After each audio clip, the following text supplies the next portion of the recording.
Olá a todos! Chegamos então à nossa oitava aula que nós estamos aqui fazendo resumidamente, de modo sucinto, sobre alguns pontos, da história do Brasil.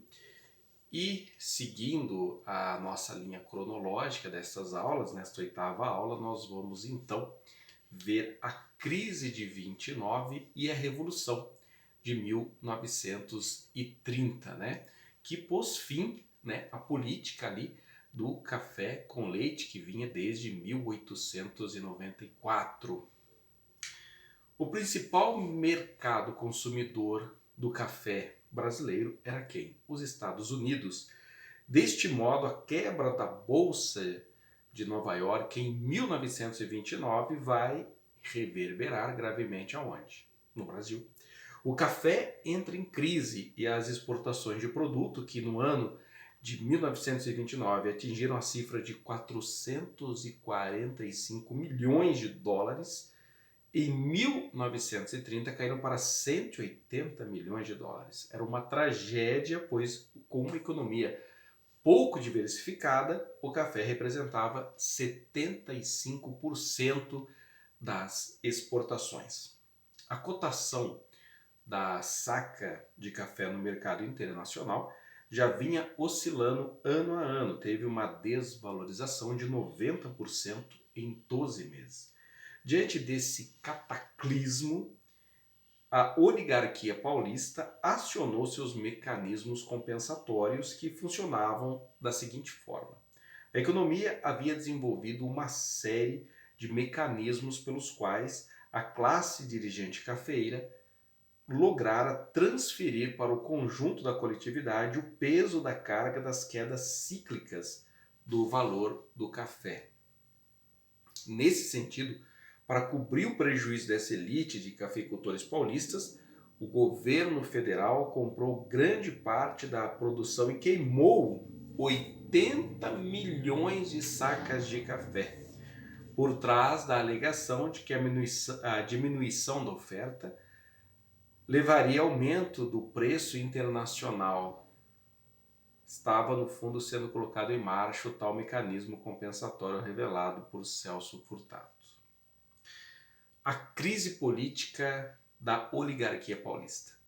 O café estava destinado a seguir no Brasil o mesmo roteiro das demais culturas aqui desenvolvidas, cujos ciclos utilizavam quase sempre o seguinte itinerário: uma prosperidade inicial meteórica, seguida de períodos de estagnação e, por fim, a decadência completa e o abandono.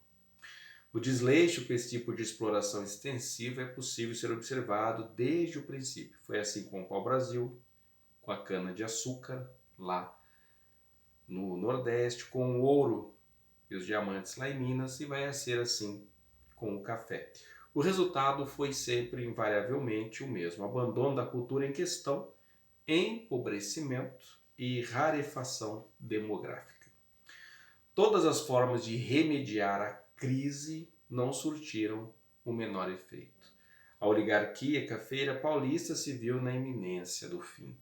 Com a crise econômica, a ruína e o fundo do poço, surgiu também um espírito de dissidência.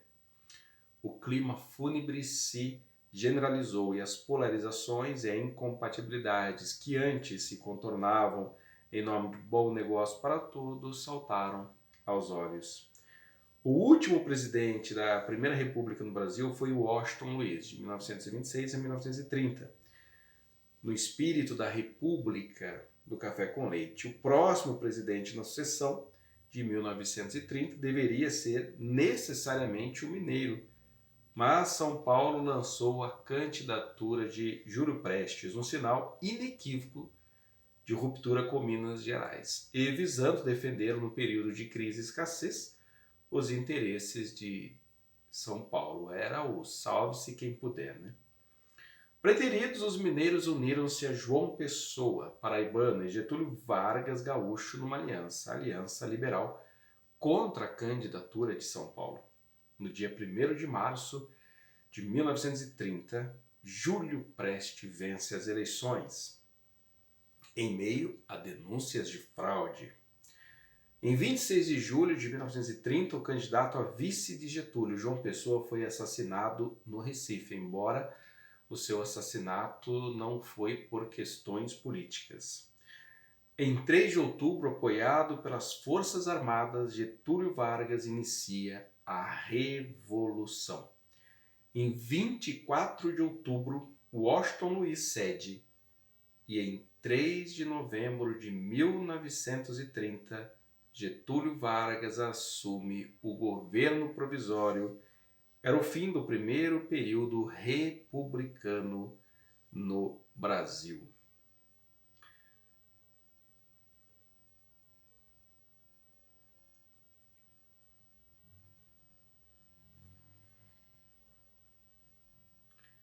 Muito bem. A Revolução de 1930 é a Segunda República. Em 1930, ao dissolver o Congresso, Getúlio assume os poderes executivo e legislativo em todas as esferas. Todos os governadores são demitidos e interventores federais nomeados. Consumada a Revolução, o país fica em uma espécie de limbo jurídico porque a situação de Getúlio é inconstitucional. Ele não foi eleito pelo povo. A centralização do poder faz lembrar os tempos de Deodoro, no período inicial da República, lá em 1889. Em 9 de julho de 1932, o Estado de São Paulo, sentindo-se fortemente prejudicado pela Revolução, inicia uma luta armada, a chamada Revolução Constitucionalista, que durará até outubro de 1932. Foi de 9 de julho até outubro de 32. Mesmo derrotados, acabam tendo sua principal reivindicação atendida. Primeiro, Getúlio nomeia como interventor no Estado Armando Salles de Oliveira, paulista e civil. Depois, em maio de 1933, ocorrem as eleições para a Assembleia Constituinte, cuja Constituição seria promulgada em 14 de julho de 1934, então a terceira do Brasil, terceira Constituição. A primeira, 1824, a segunda, 1891 e a terceira, 1934, então. O sistema de federação foi mantido, assim como as eleições diretas para presidente. Em 15 de julho, pelo voto indireto, Getúlio Vargas é eleito presidente da República com mandato até 1938. Acabava aqui o ciclo das oligarquias do café e com ele a Primeira República do Brasil. A partir desse momento, a nova elite industrial que havia se desenvolvido ao longo de todo o período da Primeira República, mas que jamais ganhara um papel de destaque, torna-se agora protagonista. É esta elite industrial quem vai aparelhar o Estado e fazer as engrenagens girarem de acordo com seus interesses. Em 1936 e 37, definiram-se os candidatos para a eleição de 1938. Entre eles, Armando Salles de Oliveira, de São Paulo. Dos quase 10 milhões de pessoas economicamente ativas no Brasil nos anos 30, 6,3 milhões dedicavam-se à agricultura, então 69,7%. Apenas 1,2 milhão à indústria, 13,8%, e outro 1,5 milhão no setor de serviços, ou seja, 16,5% da população. Em um ambiente como esse, nota-se claramente como seria forte a possibilidade de as oligarquias rurais voltarem ao poder na eleição de 1938. Em um clima ainda convulsionado, comunistas de um lado e a oligarquia paulista de outro, ambos espreitando o poder, Getúlio busca um pretexto para nele se manter. A Aliança Nacional Libertadora. Em 1935 foi fundado a ANL, Aliança Nacional Libertadora, que passou a fazer forte oposição a Getúlio. A intensificação do movimento resultará na tentativa de golpe contra o governo em 1935. Logo debelado, o episódio da chamada Intentona Comunista, novembro de 35, reverberará fortemente no que diz respeito às medidas repressivas e autoritárias do governo Vargas, no mesmo mês em que se cria a ANL, o Legislativo aprova a Lei de Segurança Nacional. O elemento novo nos anos 1930 a 1935, com o desenvolvimento da urbanização e da industrialização, é o surgimento de uma numerosa classe de trabalhadores urbanos. Nos anos 30, já havia um temor das elites industriais com a organização dos trabalhadores, fossem sindicatos, fossem partidos. A Revolução Russa, de 1917, havia implantado o comunismo na União Soviética, e o ideal se espalhou pelo mundo.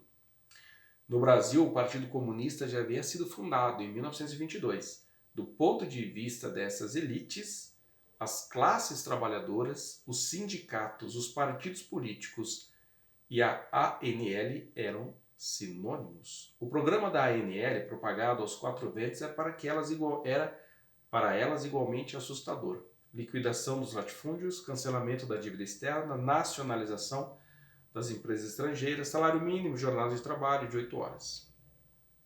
Em 13 de julho de 1935, depois de um discurso do presidente da ANL, Luiz Carlos Prestes, defendendo esse programa, a ANL foi fechada e posta na clandestinidade. Em novembro, os membros da aliança que conseguiram escapar das prisões e perseguições que se seguiram ao fechamento da instituição organizaram levantes contra o governo nas cidades do Recife e do Rio de Janeiro. Foram também violentamente combatidos. Em março de 1936, Prestes e sua companheira Olga seriam capturados e ela, alemã, extraditada para a Alemanha nazista, onde morreria num campo de concentração. Não seria nesse momento em que a elite industrial começava sua ascensão, que algo poderia se interpor entre ela e seus objetivos imediatos. A produção industrial havia crescido 50% entre os anos de 1929 e 1937, com financiamento e vantagens concedidos pelo governo visando a importação de insumos para a produção de bens de consumo. Por aí se pode ver o nível de importância que essa classe social havia conquistado nesse curto espaço de tempo, do ponto de vista econômico e, consequentemente, político. Era preciso impedir na eleição de 1937, de qualquer forma, o avanço das dissidências, não importava de que lado viessem, das oligarquias ou dos trabalhadores organizados. Como não surgiu nada de novo, tratou-se de plantar o Plano Cohen, que diz respeito à organização de uma revolução comunista. Muitos acham que esse Plano Cohen era um ardil plantado pelos golpistas, enfim, é uma opinião, né? Fato é que a divulgação do Plano Cohen caiu como uma luva para as pretensões de Getúlio e de toda a burguesia industrial que recentemente havia chegado ao poder. Esse plano é para o Brasil o que o incêndio do Reichstag no parlamento foi para a Alemanha em 1933. Reichstag é a palavra para parlamento, né? Parlamento ali, alemão.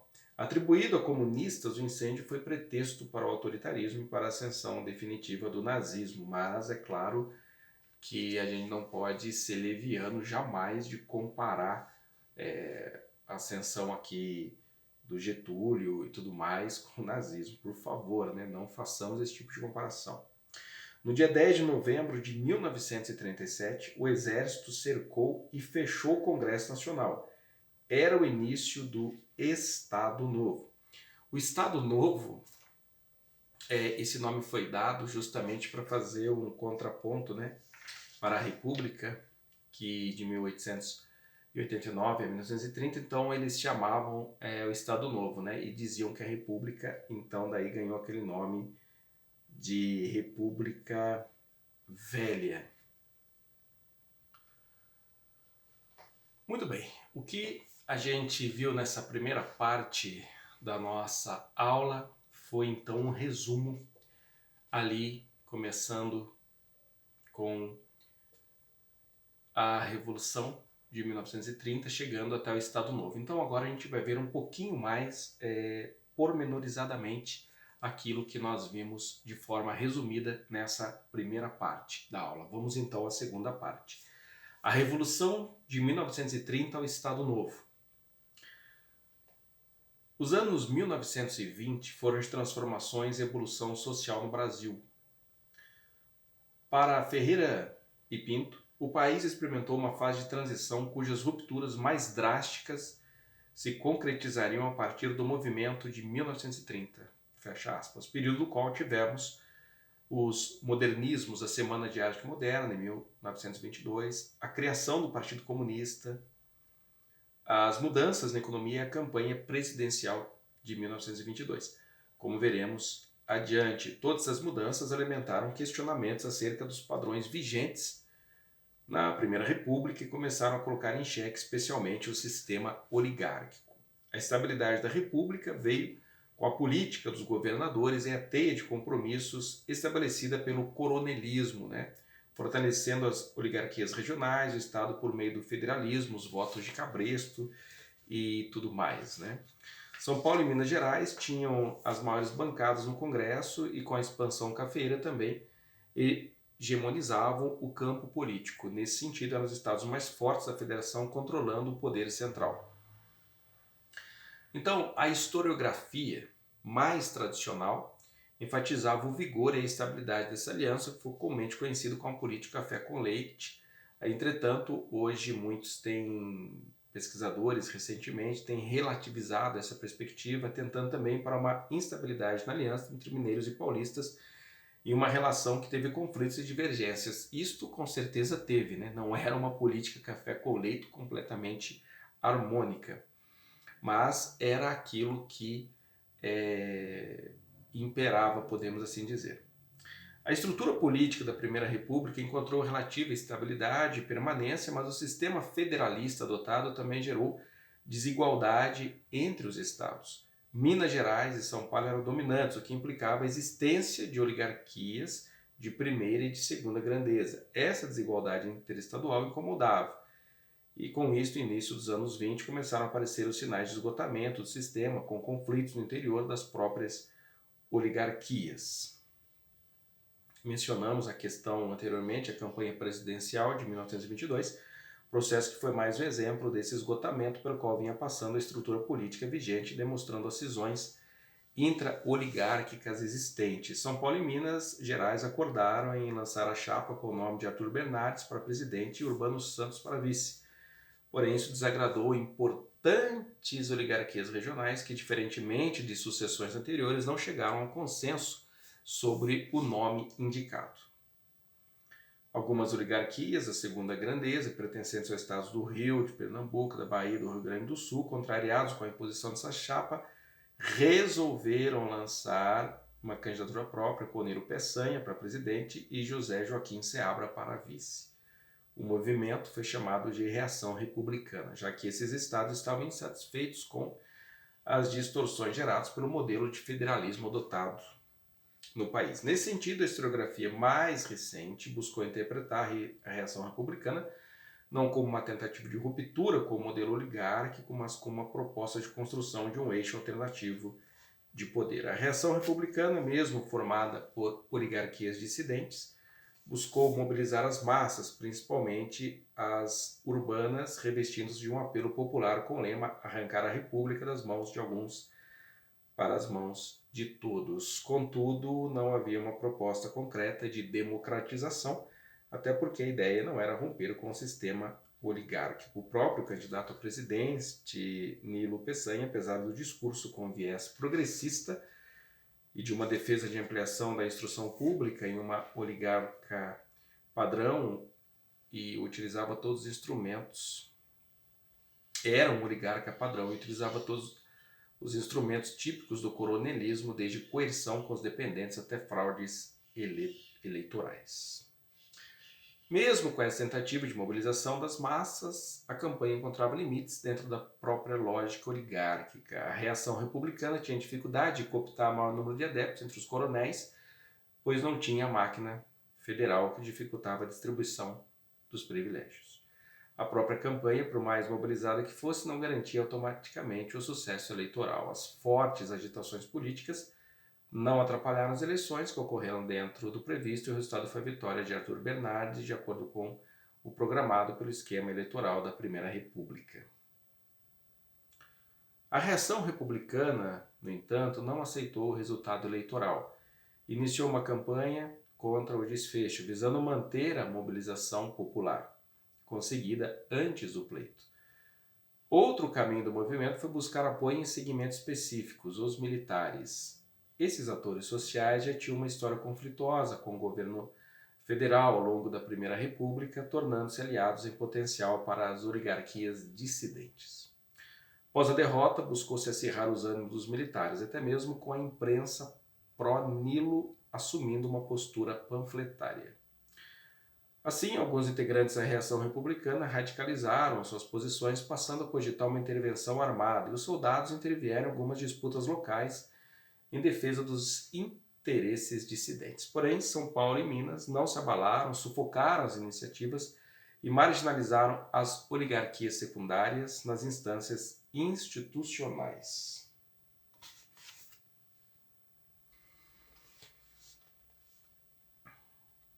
Marginalizados, esses oligarcas reforçaram seus laços com os militares. Nesse clima conflituoso e de agitações, abriram suas possibilidades mais concretas para uma subversão da ordem estabelecida ou uma intervenção militar. O movimento tenentista surgiu com as revoltas tenentistas. A estreia dos tenentes na conjuntura brasileira se deu com o levante chamado os 18 do Forte de Copacabana. A revolta aconteceu em 5 de julho de 1922 e os jovens tenentes se revoltaram para salvar a honra do exército, que já vinha tendo conflitos com o ainda presidente Epitácio Pessoa. No dia 2 de julho, após receber críticas do Marechal Hermes da Fonseca, Epitácio mandou prendê-lo e fechou o clube militar, o que gerou revolta e culminou nos levantes militares. Os rebeldes do Forte de Copacabana dispararam canhões contra diversos redutos do exército, mas também sofreram fortes bombardeios e ficaram cercados. No dia seguinte, a tentativa de revolta foi sufocada, um pequeno grupo, contudo, decidiu não se render. 17 soldados e um civil foram de encontro às forças do governo com troca de tiros, apenas os tenentes Siqueira Campos e Eduardo Gomes sobreviveram. O movimento não teve apoio de segmentos militares expressivos ou da cúpula das Forças Armadas, e as oligarquias dissidentes, mesmo depois de inflarem os militares a tomar as armas, não se engajaram efetivamente no levante. Vários deputados dissidentes votaram a favor da decretação do estado de sítio solicitado por Epitácio Pessoa, demonstrando o recuo das oligarquias secundárias e a desarticulação da reação republicana. O tenentismo, ou o movimento tenentista, nasceu no seio de insatisfações de determinados setores das Forças Armadas, especialmente tenentes e capitães que detinham as patentes mais baixas. 2 anos depois da revolta dos 18 do Forte, houve um novo levante tenentista, também no dia 5 de julho, para homenagear o de 1922. O julgamento e a punição dos envolvidos no levante militar anterior voltaram a estremecer as relações entre o Exército e o governo federal. Dessa vez, porém, a articulação foi mais organizada, contando com a participação do general Isidoro Dias Lopes, já reformado, do major Miguel Costa e de outros personagens que seguiram importantes na história política brasileira, Juarez Távora e Filinto Miller. A rebelião estourou em São Paulo com a tomada de alguns quartéis e de pontos estratégicos da cidade. O objetivo principal era derrubar o presidente Arthur Bernardes, considerado o ícone das oligarquias centrais. A ação repressiva do governo foi intensa e os tenentes resolveram se deslocar para o interior de São Paulo. Logo depois foram para o oeste do Paraná, onde se fixaram. As tropas tenentistas de São Paulo enfrentaram soldados do governo para esperar os tenentes que chegariam no Rio Grande do Sul, liderados por João Alberto e Luiz Carlos Prestes. Em abril do ano seguinte, essas tropas juntaram forças e originaram a coluna Miguel Costa Luiz Carlos Prestes, ficou conhecida como Coluna Prestes, e foi o ápice dos levantes tenentistas. Não tinha um plano claramente traçado, mas seguiu com 1.500 homens por 25 mil quilômetros, passando por 13 estados brasileiros, divulgando as ideias revolucionárias e inflamando a população contra as oligarquias. Os remanescentes seguiram para a Bolívia e para o Paraguai. E em 5 de julho de 1927, os exilados inauguraram um monumento em homenagem aos mortos na coluna. Com o fim da Coluna Prestes, foi eliminado um importante foco de contestação ao governo e às oligarquias dominantes. Washington Luiz, que sucedeu Arthur Bernardes como presidente, teve um governo menos turbulento e com relativa estabilidade. Em 1929, começou um novo processo de sucessão presidencial, que, como vimos, era sempre um momento de incerteza, pois a aliança entre São Paulo e Minas não era completamente inabalável, poderia haver instabilidade no pacto instituído. Foi exatamente o que ocorreu nas eleições de 1930. A crise oligárquica no seio do próprio grupo dominante foi o presidente Washington Luiz, que rompeu o pacto instituído pelo sistema oligárquico vigente ao indicar o também paulista Júlio Prestes como seu sucessor, quando pela lógica implícita deveria indicar alguém do interesse de Minas. Os mineiros ficaram descontentes com a indicação, romperam de vez a aliança, a ruptura abriu espaço para ambições de outras oligarquias e de outros setores acumuladas da última década. A concretização dessas ambições se deu com o lançamento da candidatura de Getúlio Vargas, ex-ministro da Fazenda, do próprio Washington Luiz, para presidente, de João Pessoa, então governador da Paraíba, para vice-presidente. As oligarquias de Minas se uniram do Rio Grande do Sul e da Paraíba em torno dessa candidatura e daí surgiu a Aliança Liberal. A escolha do termo liberal estava associada a um programa de modernização do país que implicava a modificação dos hábitos, dos modos de pensar da população. Liberal também se conectava ao impulso à indústria, com vistas a diversificar e expandir as atividades econômicas para além do café, principalmente depois ali, que vimos também da crise, de 29. O estopim necessário veio no fim de julho de 1930 com o assassinato de João Pessoa, vice na chapa da Aliança Liberal em Recife. As motivações de João Dantas para matar o político tinham um caráter pessoal, ainda que ele fosse aliado de um coronel rival e Washington Luiz quisesse aproveitar das disputas locais. O fato chocou o país, a Aliança Liberal transformou o candidato a vice-presidente em mártir. O levante conspiratório foi iniciado em 3 de outubro de 1930, primeiramente em Minas Gerais, no Rio Grande do Sul, algumas horas depois na Paraíba, então se difundiu pelo país. Os conflitos armados aconteceram e os dissidentes saíram vitoriosos. No início, Getúlio Vargas aguardou o desenrolar da revolta, porém, quando as chances de sucesso eram palpáveis, assumiu o comando civil e seguiu em conjunto com os soldados rebeldes. O Washington Luiz tentou resistir, mas demorou a reagir e foi deposto em 24 de outubro. Uma junta governativa provisória entregou o poder a Getúlio Vargas, que tomou posse em 3 de novembro. O resultado não foi o fim da Primeira República e a Revolução de 30 se tornou um marco na história política brasileira, muito mais pelas consequências do que pelo movimento em si. Quando Getúlio Vargas assumiu provisoriamente a presidência da República em 1930, deu-se início à Era Vargas. É importante pontuar que se convencionou denominar Era Vargas os 2 períodos governamentais que Vargas esteve na presidência. A primeira fase foi a mais longa, de 1930 a 1945. A segunda fase aconteceu quando ele retornou ao poder como presidente eleito e governou de 51 a 54. Neste capítulo, nesse ponto, a gente vai abordar aqui a primeira fase que estamos abordando, Então, de 1930 a 37 são os chamados anos de indefinição. Indefinição, pois havia diferentes projetos em disputa mobilizando a sociedade. Estes anos também podem ser divididos em 2 períodos, de 1930 a 34, com governo provisório, 34 a 37, quando Vargas, como presidente eleito pelo povo, indireto da Assembleia Constituinte. E de 37 a 45 são os anos do Estado Novo. Um novo regime político, o qual também tem distinções e pode ser dividido em 2 momentos. Primeiro, 1937 a 1945, um período de reformas mais significativas e legitimação do regime. Segundo, 1942 a 1945, em que a entrada do Brasil na Segunda Guerra Mundial altera o cenário nacional, explicitando as contradições do Estado Novo, que como estratégia buscou apoio nas classes trabalhadoras. Muito bem.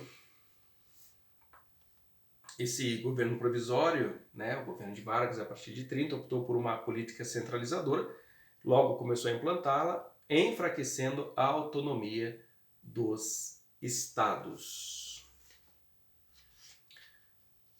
E daí veio a Revolução Constitucionalista de 1932, que a gente viu ali resumidamente, né?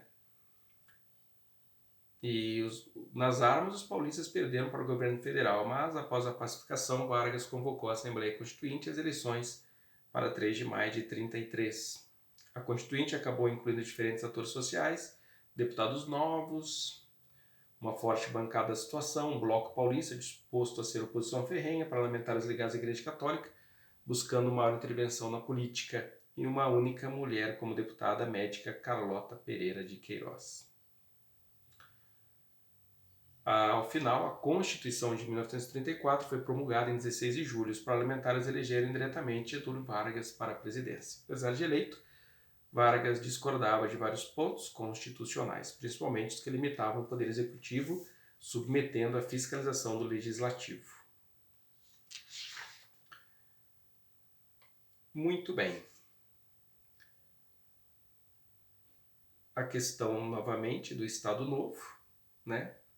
O governo constitucional de Vargas durou de 34 a 37 e configurou um período de efervescências sociais e radicalização política. Tivemos aqui o cenário que era de evolução política e radicalização das posições, e um dos momentos culminantes foram os levantes comunistas na cidade do Recife, Natal e Rio de Janeiro. Todos foram reprimidos intensamente e os anticomunistas denominaram pejorativamente o movimento de intentona comunista.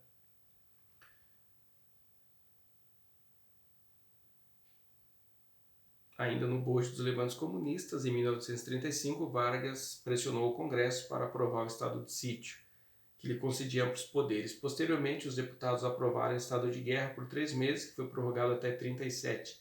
Dessa maneira, o governo tinha um vasto campo de atuação repressiva, fazendo uma operação em larga escala de busca e detenção de opositores e subversivos, desde comunistas até membros da ANL, qualquer um considerado suspeito.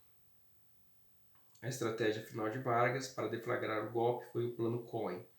Em setembro de 1937, a imprensa publicou a denúncia da existência de um novo levante comunista altamente planejado e organizado que visava tomar o poder, tudo detalhadamente explicado no Plano Cohen.